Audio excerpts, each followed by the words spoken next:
Assalamualaikum warahmatullahi wabarakatuh. Saya Zalfa Nadira, mahasiswa dari Institut Agama Islam Negeri Langsa, tepatnya dari program studi Pendidikan Matematika semester 1.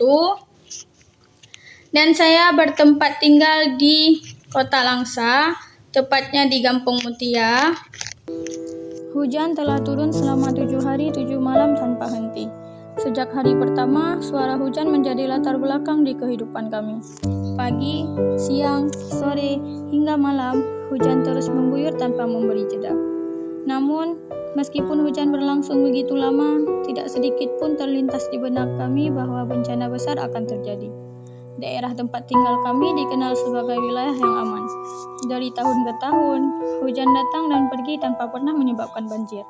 Tidak ada catatan, tidak ada cerita, dan tidak ada pengalaman tentang banjir di daerah kami. Karena itulah, kami semua menganggap hujan panjang ini sebagai hal yang biasa. Kami tetap menjalani aktivitas sehari-hari dengan perasaan tenang, tidak ada persiapan khusus, tidak ada kewaspadaan berlebihan. Kami percaya bahwa semuanya akan baik-baik saja, seperti tahun-tahun sebelumnya. Namun, kepercayaan itu runtuh pada pukul 6 pagi di hari Rabu, tanggal 26 November 2025. Pagi itu suasana terasa sangat berbeda. Langit gelap, hujan turun lebih lebat dari biasanya, dan udara terasa lebih dingin. Saat kami melihat keluar rumah, air mulai menggenangi jalan. Awalnya kami masih berpikir bahwa itu hanya genangan biasa. Namun dalam waktu singkat, air naik dengan sangat cepat. Warna air yang coklat pekat bercampur lumpur dan membawa berbagai bentuk. Membuat kami langsung sadar bahwa ini bukan banjir biasa. Arus airnya kuat dan bergerak dengan kecepatan yang mengkhawatirkan. Saat itulah kami mulai berpikir bahwa ini adalah banjir bandang. Rasa takut langsung menyelimuti kami. Selama kami hidup dan selama masyarakat di daerah kami tinggal, inilah pertama kalinya kami mengalami banjir dan langsung dalam skala yang begitu besar. Kepanikan mulai terasa. Kami tidak tahu harus berbuat apa terlebih dahulu. Tidak ada pengalaman sebelumnya yang bisa dijadikan pegangan. Yang ada hanyalah rasa cemas, bingung, dan takut kehilangan segalanya. Ayah saya bersama abang sepupu saya segera bergegas menuju tempat usaha kami. Tujuan mereka hanya menyelamatkan barang-barang yang berada di bagian bawah dengan memindahkannya ke tempat yang lebih tinggi. Mereka tidak memikirkan kelelahan ataupun bahaya. Yang ada di pikiran mereka hanyalah menyelamatkan apa yang masih bisa diselamatkan. Namun kondisi di luar semakin memburuk. Air terus naik dan arusnya semakin kencang. Jalanan sudah tidak aman untuk dilalui. Warga sekitar yang melihat kondisi tersebut melarang ayah saya untuk melanjutkan perjalanan. Mereka khawatir keselamatan ayah saya terancam jika tetap memaksakan diri. Setelah mempertimbangkan keadaan, ayah akhirnya memutuskan untuk kembali pulang. Saat ayah tiba di rumah dan menceritakan apa yang terjadi di luar, suasana di dalam rumah menjadi semakin tegang. Kami sadar bahwa keadaan benar-benar darurat. Tanpa menunggu lama, kami langsung bergerak bersama saudara-saudara kami yang juga merupakan tetangga. Kami menaikkan barang-barang penting ke lantai 2 rumah kami. Barang-barang berharga, dokumen penting, pakaian, dan peralatan lainnya kami angkut dengan tergesa-gesa. Air terus naik tanpa memberi kesempatan untuk beristirahat. Suara hujan bercampur dengan suara arus air yang deras menciptakan suasana yang sangat mencekam. Kami bekerja dengan rasa takut, namun juga dengan tekad untuk bertahan. Setelah barang-barang berhasil dipindahkan, kami berniat menjemput nenek beserta saudara lainnya. Wilayah tempat tinggal mereka berada di kawasan yang lebih rendah dibandingkan rumah kami. Kami sangat khawatir keadaan di sana akan jauh lebih berbahaya. Namun niat baik itu tidak dapat kami wujudkan. Arus air semakin deras dan ketinggiannya telah mencapai sepaha orang dewasa. Untuk keluar rumah saja sudah sangat berisiko. Tak lama kemudian, nenek beserta saudara-saudara lainnya justru datang ke rumah kami. Dengan penuh perjuangan, mereka berhasil sampai dan memutuskan untuk mengungsi di lantai 2 rumah kami. Lantai 2 itu selama ini sangat jarang digunakan. Tempatnya menjadi gelap, sunyi, dan terasa asing. Namun saat itu lantai 2 menjadi satu-satunya tempat yang terasa aman.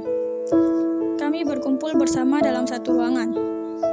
Hujan masih turun dengan lebat, dan suara air yang terus naik terdengar jelas dari bawah. Dalam keadaan serba terbatas, kami bertahan dengan makanan seadanya.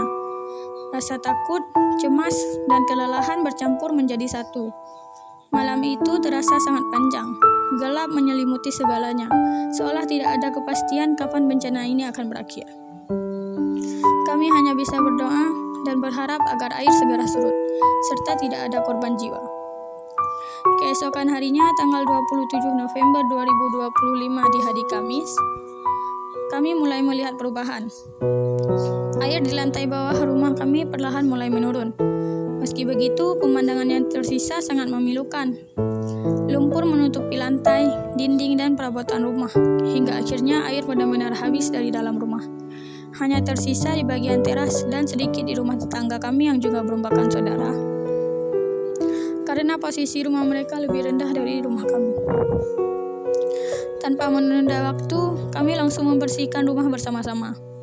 Kami bekerja dengan saling membantu. Meskipun tubuh terasa sangat lelah, ada beberapa barang yang lupa kami selamatkan sehingga terendam banjir. Kerugian itu terasa menyakitkan, namun kami sadar bahwa keselamatan jauh lebih berharga. Kondisi rumah tetangga kami bahkan lebih parah. Di rumah mereka terdapat 3 lemari yang roboh dan 1 kasur yang sudah tidak layak digunakan lagi. Kami ikut membantu mereka membersihkan rumah, karena saat seperti ini kebersamaan adalah satu-satunya kekuatan yang kami miliki.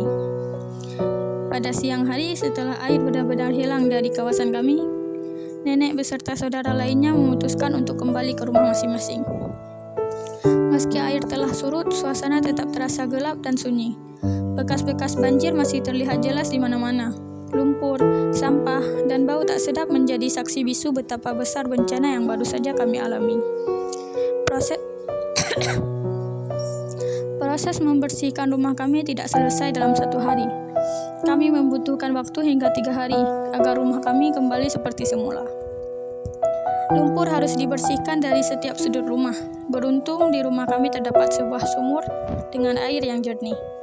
Air sumur itu menjadi sumber utama kami untuk membersihkan rumah, di saat pasokan air bersih sangat terbatas.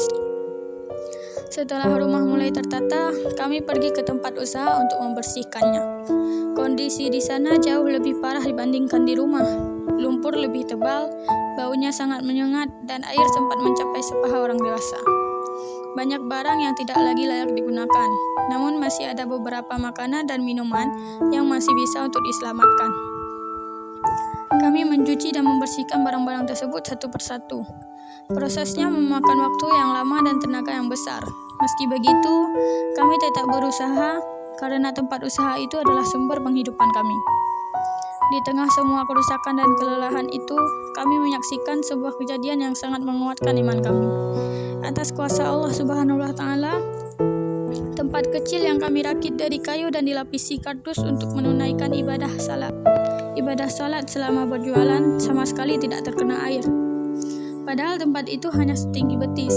Kejadian itu menjadi pengingat bagi kami bahwa di balik musibah besar, Allah Subhanahu wa Ta'ala telah tetap memberikan perlindungan dan tanda-tanda kekuasaannya. Banjir bandang ini meninggalkan trauma, kerugian, dan kenangan yang tidak akan kami lupakan seumur hidup kami. Namun dari peristiwa ini, kami belajar tentang arti kebersamaan, kepedulian, dan kesabaran. Kami belajar bahwa manusia tidak pernah benar-benar siap menghadapi bencana dan bahwa segala sesuatu bisa berubah dalam sekejap. Peristiwa ini mengajarkan kami untuk lebih bersyukur, lebih waspada, dan lebih mendekatkan diri kepada Allah Subhanahu wa Ta'ala. Karena pada akhirnya, di tengah segala ketakutan dan kehilangan, kami menyadari bahwa iman dan kebersamaan adalah kekuatan terbesar yang kami miliki.